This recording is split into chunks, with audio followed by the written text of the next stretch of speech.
Hello friends, welcome all of you on my YouTube channel. Myself Rakesh. आज मैं आपके लिए लेकर आया हूँ क्लासिफिकेशन ऑफ इंस्ट्रूमेंट्स में हम कुछ आगे जानेंगे। इससे पहले मैंने 2 वीडियोज अपलोड किए हैं, तो चैनल की प्ले लिस्ट पर जाकर आप ये वहाँ से आप देख सकते हैं। तो जैसा कि हमने इंस्ट्रूमेंट्स के क्लासिफिकेशन में कुछ नाम आए हैं, PMMC एंड MI। तो ये इंस्ट्रूमेंट्स वैसे तो काफ़ी सारे वर्किंग प्रिंसिपल के अकॉर्डिंग, कंस्ट्रक्शन के अकॉर्डिंग, यूज के अकॉर्डिंग, इस तरह से अलग अलग क्लासिफिकेशन हमने वहाँ पे देखा है। तो यहाँ आज हम अकॉर्डिंग टू कंस्ट्रक्शन यानी कि जो मीटर की जो बनावट होती है उसके आधार पर ये मीटर 2 प्रकार के होते हैं, PMMC और MI। तो आज हम जानेंगे PMMC के बारे में। तो इससे आगे अगला पार्ट में हम MI के बारे में जो भी डेटा हैं वो देखेंगे। यहाँ पे PMMC के बारे में बताने जा रहा हूँ। तो आप PMMC की शुरुआत में सबसे पहले अपन जैसे एक बार फिर से क्लासिफिकेशन देख लेते हैं कि जैसे अपना हमारे वोल्टमीटर एंड एमीटर्स हैं वो किस टाइप के बने होते हैं। PMMC अकॉर्डिंग टू एप्लीकेशन, या जैसे DC पे PMMC यूज होता है, AC और DC दोनों के लिए MI है, इलेक्ट्रोडायनेमोमीटर है, हॉट वायर टाइप है जो थर्मोकपल टाइप का होता है, AC और DC फिर दोबारा से ये इलेक्ट्रोस्टैटिक है, रेक्टिफायर है, और इंडक्शन टाइप जो AC में यूज होता है। तो यहाँ पर आपको एक साथ AC DC के एप्लीकेशन देखने को मिल रहे हैं। तो हम इजीली ये फाइंड आउट कर सकते हैं कि जो ओनली DC पर यूज होता है वो है PMMC, और ओनली जो AC पर यूज होता है वो है इंडक्शन, और जो बाकी जो हैं वो कॉमन यूज होते हैं। तो इनमें जैसे कंस्ट्रक्शन के आधार पर हम 2 देख रहे हैं, टॉप वाले PMMC एंड MI। तो इनका यूज क्या है, कहाँ पे यूज होते हैं, हमें जहाँ एप्लीकेशन यूज होती है आजकल AC में, तो वो सब लगभग MI यूज होते हैं।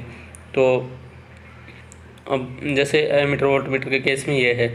अब वाट मीटर के बारे में है कि डायनेमोमीटर है, ये वाट मीटर की बनावट है, जैसे डायनेमोमीटर टाइप का है, इंडक्शन टाइप का है, इलेक्ट्रोस्टैटिक टाइप का है, इलेक्ट्रोडायनेमिक है और थर्मोकपल है। तो ये कुछ इस तरह से हैं जिनके बारे में हम वाट मीटर पढ़ेंगे, तब आगे स्टडी करेंगे। तो आज मैं आपको PMMC के बारे में हम शुरुआत कर रहे हैं। ये PMMC इंस्ट्रूमेंट्स जो हैं ये क्या हैं, कैसे काम करते हैं, क्या इनका वो है कंस्ट्रक्शन है, क्या बातें नोट रखनी है, इस तरह से। तो PMMC का मतलब होता है परमानेंट मैग्नेट मूविंग कोयल। तो ये इसमें देखो PMMC यानी एक परमानेंट मैग्नेट होता है और एक होता है मूविंग कोयल, इस तरह से यह है। तो इसमें क्या होता है कि ये DC मोटर के सिद्धांत पर कार्य करता है। इन DC मोटर में भी जैसे एक परमानेंट मैग्नेट होता है, उसके अंदर एक मूविंग कोयल घूमती है। तो कुछ इस तरह से है, जैसे मोटर जनरेटर के केस में यही होता है लगभग, कि जैसे इसका एक फील्ड होता है और एक आर्मेचर होता है, तो उस टाइप से है ये।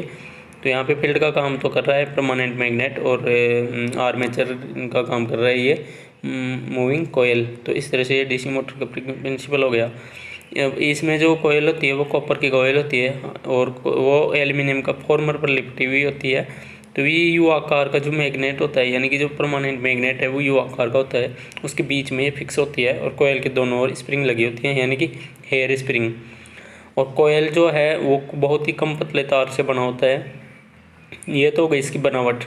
अब हम अगर देखें कि कोयल से काम करता है ये मीटर, तो कोयल में जब DC करंट फ्लो होती है, यानी कि बाहर से हम जैसे वैसे PMMC को DC पे यूज लेते हैं, तो आगे और भी बताएंगे ऐसी भी DC का इम्पोर्टेंस क्या है।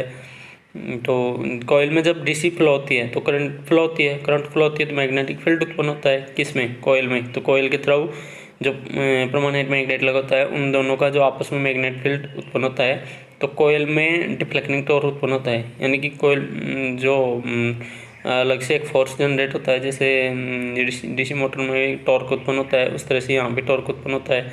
तो ये डिफ्लेक्टिंग टॉर्क जो मैंने बता रखा है आपको, टॉर्क के बारे में एक अलग से वीडियो है, वहाँ पे आप देख सकते हो किस किस टाइप के टॉर्क होते हैं।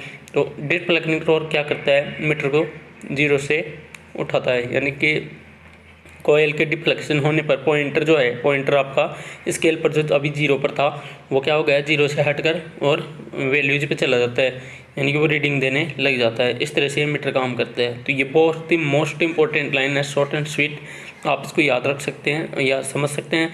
तो अब यहाँ पे जो जो बातें इम्पोर्टेंट हैं, नोट रखने लायक हैं, जैसे कि एल्यूमिनियम का फ्रेम हम काम में ले रहे हैं तो ये डैम्पिंग का कार्य कर रहा है। डैम्पिंग का मतलब ये होता है कि जैसे वो हमने इससे पहले टॉर्क में आप देखेंगे तो डिफ्लेक्टिंग है, कंट्रोलिंग है, डैम्पिंग है।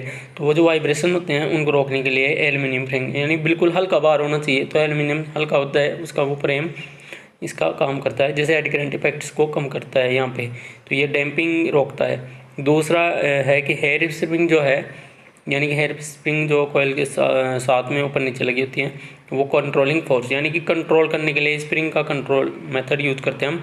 वैसे आपको पता भी है, बेसिक सी ये चीज़ याद रखें कि कंट्रोलिंग फोर्स यानी कि कंट्रोलिंग जो टॉर्क जो है वो स्प्रिंग से बनाया जाता है, तो ये आप मोस्टली यूज रखें। और जो डैम्पिंग है वो आपके किस टाइप की है उस हिसाब से एल्यूमिनियम का फ्रेम यूज किया जाता है। तो ये दोनों इंपॉर्टेंट हैं। डिफ्लेक्शन किससे हुआ? डिफ्लेक्शन होता है मैग्नेटिक फील्ड से। तो ये आपके तीनों टॉर्क के बारे में कोरिलेशन है, याद रखें। थर्ड लाइन है आज की नोट में कि कंट्रोलिंग स्प्रिंग अगर टूट जाए, जैसे कंट्रोलिंग फोर्स बनवा तो टूट जाए, तो पीएमएमसी की जो रीडिंग है वो क्या होगी, जिस रीडिंग पे था तो वहाँ से वापस जीरो पर आएगा। तो मीटर में क्या हो जाएगी, करंट जीरो हो जाएगी, जो करंट जीरो हो जाएगी या रीडिंग जो है जो भी आ रही है वो जीरो हो जाएगी, यानी कि मूविंग कॉइल में करंट भी जीरो हो जाएगी उस टाइम पे और रीडिंग भी जीरो हो जाएगी। और सबसे इम्पोर्टेंट है कि पीएमएमसी जो हमेशा डीसी पर यूज होते हैं, इसका रीज़न और भी है कि डीसी पर ही क्यों यूज होते हैं, एसी पर क्यों नहीं होते हैं। तो आप मान के चलिए डीसी पर अगर यूज हो रहे हैं तो वहाँ पे हम किस किस मीटर के रूप में इनको काम में लेते हैं। तो यहाँ पे इन मीटर्स को बोलते हैं एमसी, यानी मूविंग कॉइल। अब जैसे एमीटर है तो एमसी एमीटर, वोल्ट मीटर है तो वो एमसी वोल्ट मीटर, इस तरह से हम काम में लेते हैं। पीएमएमसी हमेशा डीसी पर ही काम में लेते हैं। इसका ड्रॉबैक क्या है, एसी पर क्यों नहीं लेते हैं, ये मैं थोड़ी देर में आगे आप जस्ट अभी देखने वाले हैं। तो सबसे पहले हम डीसी की बात करें तो जैसे मूविंग कॉइल होता है, जो मीटर होता है उसके समानांतर में, यानी कि हम उसके पैरेलल में एक छोटा सा रेजिस्टेंस लगा दें। छोटा सा रेजिस्टेंस लगाने का मतलब है कि करंट को बाईपास करना, तो ये मीटर में से नहीं होके और ऊपर से चली जाएगी। तो ये क्या होता है, ये एमीटर का काम करेगा। वहाँ पे एमसी जो मीटर है इसके पैरेलल में एक छोटा सा रेजिस्टेंस डाल देंगे तो वो एमीटर का काम करेगा। और यहाँ पे इस छोटे से रेजिस्टेंस को बोलते हैं शंट प्रतिरोध। सॉरी मैंने यहाँ पे लिखा नहीं है, तो आप जैसे बहुत कम मान का प्रतिरोध को हम बोलते हैं शंट प्रतिरोध, ये आप ध्यान में रखें। दूसरा क्या है कि जैसे हमें एमसी वोल्ट मीटर का यूज लेना है, तो एमसी जो यही मीटर है इसी की सीरीज में, यानी कि एक एंड को सीरीज में आगे थोड़ा रेजिस्टेंस जोड़ देते हैं, यानी कि इसका 10 गुना 15 गुना जो भी है, 10 से 20 गुना एक रेंज दे रखी है, तो लगभग 10 गुना तक हम अगर मान जोड़ते हैं तो यहाँ पे ये वोल्ट मीटर का काम करता है। तो अगर मीटर के पैरेलल में रेजिस्टेंस डालते हैं तो ये मीटर का काम करता है, और मीटर के सीरीज में रेजिस्टेंस डालते हैं तो ये किसका काम करता है, वोल्ट मीटर का। तो इस तरह से एमीटर और वोल्ट मीटर दोनों के रूप में काम में लिया जा सकता है। हाँ, एक मीटर को एक बार में एक ही काम लिया जा सकता है, जैसे या तो उसका एमीटर बना लो आप या फिर उसका वोल्ट मीटर बना लो। इस तरह से उसके रेंज वगैरह भी चेंज हो जाती है। जैसे हम डीसी मीटर की बात करें तो अब रेंज क्या रहती है इनकी, जैसे 5 माइक्रो एम्पियर का है, माइक्रो का मतलब 10⁻⁶, तो इस तरह से, और 20 मिली एम्पियर तक काम में लिया जाता है। तो ये मिली माइक्रो ये क्या है, छोटी यूनिट है, और हमेशा ये डीसी पे यूज होते हैं, क्योंकि एसी में तो आपको पता है करंट हमेशा 1 to 5 जो भी है 1 2 5 एम्पियर, तो वो एम्पियर की होती है यूनिट। अब जैसे यहाँ पे माइक्रो मिली ये छोटी यूनिट है, तो ये डीसी में ही काम में आती हैं। अब जैसे इंटरनली हम इसको कितना काम में ले सकते हैं, यानी कि इसके ऊपर रेजिस्टेंस डाल के और इसको कितना एक्सटेंशन कर सकते हैं, तो ये 200 एम्पियर तक किया जा सकता है, और एक्सटर्नल 5000 एम्पियर। लेकिन हम ऑलवेज हम जो मतलब ओरिजिनल जो बनावट होती है मीटर की, वो 0 से 5 माइक्रो एम्पियर से लेकर 0 से 20 मिली एम्पियर तक का ये हम यूज लेते हैं। और दूसरा है आपका वोल्ट मीटर। तो वोल्ट मीटर के केस में यह है कि 0 से 50 वोल्ट तक का ये कंस्ट्रक्शन में अवेलेबल होता है। और दूसरा है या फिर जैसे 0 से 100 वोल्ट तक का, तो यहाँ पे हम अगर सीरीज में रेजिस्टेंस लगाएंगे, जैसे इस तरह से आप देखें एमसी की सीरीज में 10 गुना रेजिस्टेंस लगा दें, तो इस रेजिस्टेंस को बोलते हैं हम क्या, मल्टीप्लायर। ठीक है। एमीटर के पैरेलल में रेजिस्टेंस डालते हैं, उसको बोलते हैं शंट रेजिस्टेंस, और वोल्टमीटर के सीरीज में हाई रेजिस्टेंस लगाते हैं, उसको बोलते हैं मल्टीप्लायर। तो इस तरह से आप याद रखें दोनों को, और जो डाटा है उसको समझने का प्रयास करें। तो वोल्टमीटर के केस में सीरीज रेजिस्टेंस लगाते हैं, वो क्या होता है, बहुत उच्च मान का मतलब क्या है कि वो रीडिंग भी ज़्यादा लेगा। तो रीडिंग ज़्यादा लेगा तो अब 20 kV से 30 kV तक, लेकिन अकॉर्डिंग टू यूजर एप्लीकेशन हम इसका जो नॉर्मल रेटिंग है वही यूज़ लेते हैं, 0 से 50 या 100 वोल्ट, ठीक है। और एमीटर का लेते हैं 5 माइक्रो एम्पियर से 20 मिली एम्पियर, इस तरह से हम यूज लेते हैं। और अगर हम ज़्यादा यूज करना चाहें तो वो ऐसी एप्लीकेशन के लिए फिर आपका दूसरा मीटर आ जाता है MI। अब रीज़न ये है कि PMMC AC पर यूज क्यों नहीं होते हैं। देखो ये सबसे इम्पोर्टेंट चीज़ है, एवरेज वैल्यू जो रीड करता है ये। तो देखो AC में एवरेज वैल्यू होती है, अगर मीटर एवरेज वैल्यू रीड करेगा तो उसको जोड़ेगा भी, प्लस और माइनस की वैल्यू जो होती है वो आपस में 0 हो जाती है और रीडिंग क्या आएगी 0।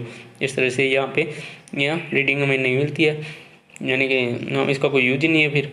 तो दूसरा इफेक्ट यह है कि जब कोयल में आप AC फ्लो करोगे तो कोयल में ऐसी फ्लो होती है तो भी वापस डिफ्लेक्टेड नहीं हो पाती है कोयल, तो डिफ्लेक्टेड नहीं हो पाती है तो फिर वापस रीडिंग 0 हो जाती है।